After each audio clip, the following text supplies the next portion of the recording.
What we are at is where we're at today is, of course, the ARK encounter. I do recommend that you come. You bring your family out here. It's a fantastic place to go. A lot of good Bible verses.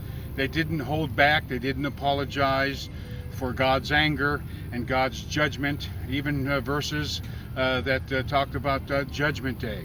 And so I do really appreciate this. This is a replica of what they considered Noah's Ark to be. As a campus preacher, an open-air preacher, or a street preacher, we use Noah as an example. Living in a wicked world, the Bible says he was a preacher of righteousness. And so I do understand this concept. Jesus said in the last days it's going to be like in the days of Noah.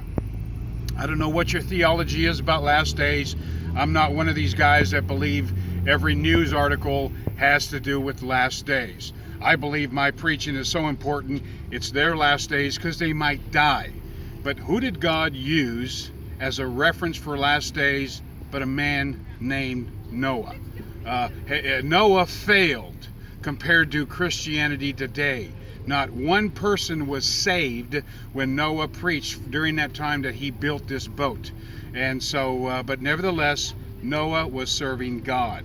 So if this is last days and you wish to know that you're living in last days and you're getting a whole lot of people saved, I'm saying there's something wrong, because not a whole lot of people got saved realistically during the time of Noah. And so I do encourage you to live holy in this dark world like Noah did, and be a preacher of righteousness. Noah wasn't a preacher of love and mercy. He was a preacher of righteousness. You need to get right with a holy God. And that's our message. Noah wasn't weeping and crying, I'm sorry. Once those gates were closed, that was it. You had all the warning. There is no second chance. You were toast. And so I don't apologize for how we open air preach, but do understand it is their last days. And so it's the concept of how we open air preach.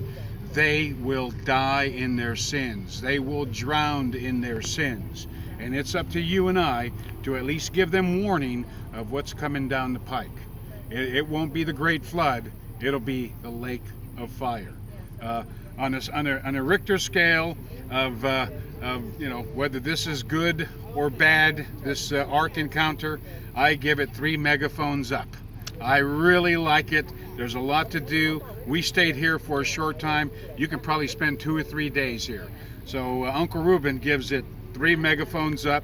Come bring your kids, your family. If you want to be a legalist, I'm sure you're probably going to find fault in something, but at least they got Bible verses. They're not ashamed of what God did, and they're pretty blunt about it. And if you believe in an earth flat, you may not come here, because all of the pictures and all of the diagrams are from a round world, so that might be a problem with you. Nevertheless, the whole concept was good. 3 megaphones up from Uncle Ruben.